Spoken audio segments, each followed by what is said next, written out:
everyone, and welcome to episode 4 of Ask Anagen.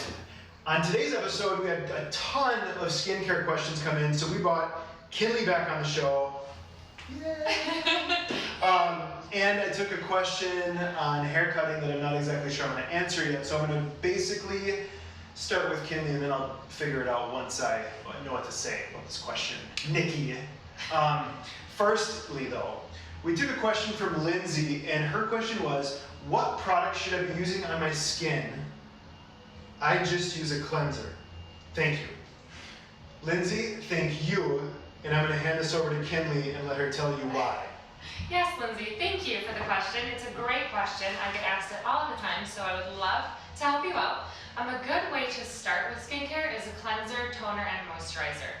Everyone needs to cleanse morning and night because throughout the night you're sweating, throughout the day you're walking through the environment with dirt, debris, sweating, and you want to wash that off. And when you're cleansing, the cleanser is stripping your skin of the moisture, the oil that's on it, so you want to tone to pH balance that, and you also want to add more moisture to help balance any oil, to help get rid of any dryness that you have. So that's a great place to start. Yeah. And then just like in hair care, everyone starts with shampoo and conditioner. Right. And then when you want to correct something, you go in with a treatment. And the same goes for skincare. Okay. So you start with the 3 basics, and then based on your skin type, we can build on that for a treatment. Perfect. So now, and again, I'm just going to come in from like guy side, because for me, I've always been using the cleanser, and I had that part kind of figured out. And then there was like a date 5 or 6 years ago that they were like, hey, if you use a moisturizer, you're not going to look like you're 90 when you're 30. Yep. Because I'm 30.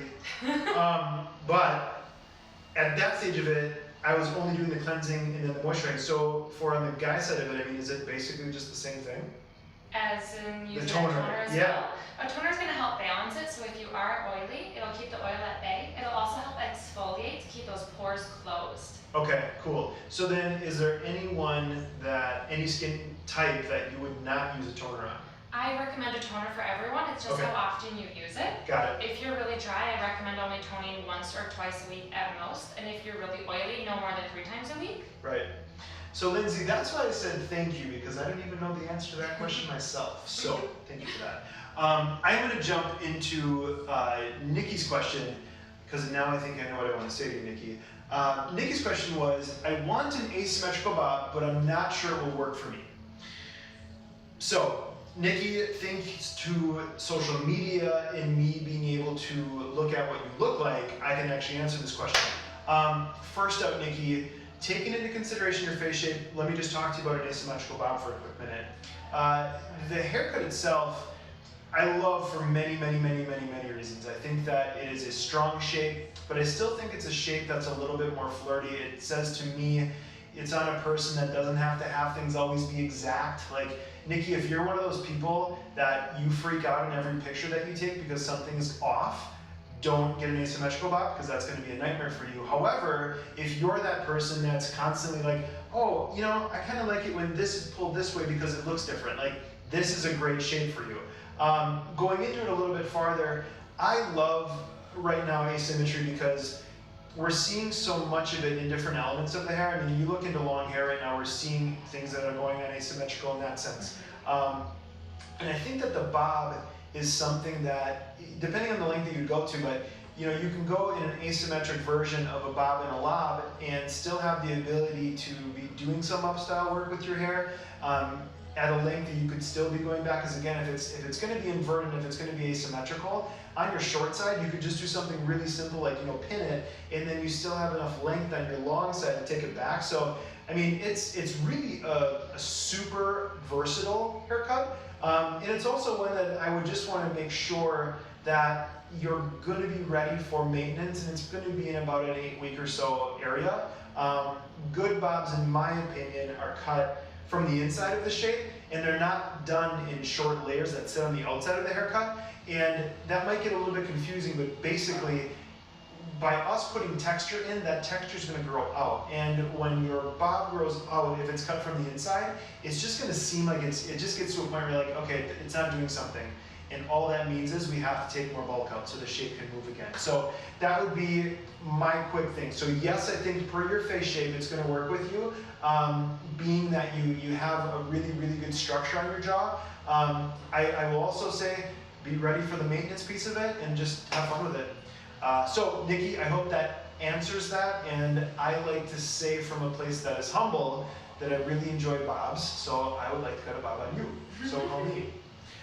Cool. So third then, we're going to jump into Rebecca's question, and we're getting a lot of interesting spellings. I've never met Rebekah, but today's a new day. Rebecca asks, how should I be exfoliating? Do I exfoliate more if the season changes and I exfoliate every day? Help. Wow, great question, Rebecca. And I love exfoliating, so I can talk on this for you. Exfoliating feels great on the skin because your skin feels brand new. You're sloughing off all the dead skin cells that are clogging you and creating texture, so it's great. The secret is you don't need to do it every day. Okay. You actually only need to do it once or twice a week because you don't want to cause damage or scratchiness to the skin. Even if you wear a lot of makeup, if you're removing the makeup and cleansing, that should be enough. You don't need to be exfoliating that often. Okay. So just once or twice a week, and you'll notice that it's getting the dead skin off for you. It's keeping the oil at bay, Yep. as long as you're cleansing, toning, and moisturizing as well.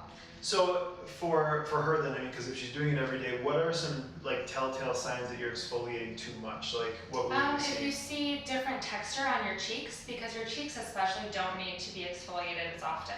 You want to do it on the forehead, on the nose, and on the chin, just in that T-zone. Oh, okay, cool. Mhm. Got it. That makes way more sense. So, and then to the area that, I mean, being in Wisconsin, we're going into the warmer part of the year, is that something that you change up that way, or is it not making a bit of difference? Typically, when the seasons are in the middle of changing, you do, because your skin is experiencing different weather, especially in Wisconsin. When it's really dry going from warm, you're going to have more dry and dead skin on your face. You might want to pick it up a little bit, but then go back to your normal routine. Okay. Just in between, you don't have to keep doing it during the season. Got it. Perfect. So on that point of it, Rebecca, it sounds like your skin is going to be getting smoother by you not exfoliating as much if you heard anything of what Kimmy just said. So thank you for that. Awesome. That being said, episode 4 is checkbox yes, Yay. off to editing. And we're actually going to be teaching Jenna how to do it. She got back from vacation, as you saw last episode, and we're really trying to grill her right now. So she's going to have a lot of fun editing this one. Tune in soon for episode 5. Keep the questions coming. They're so helpful for us. We've been getting a lot from Salon as well. So thank you to the clients that have been filling them in. We have them all in catalog, and as long as we can keep filming these quick, we'll hope to get to them. So send them in. Thank you for following, watching, and please share if you learned anything. And see you soon in episode 5. Thank you so much.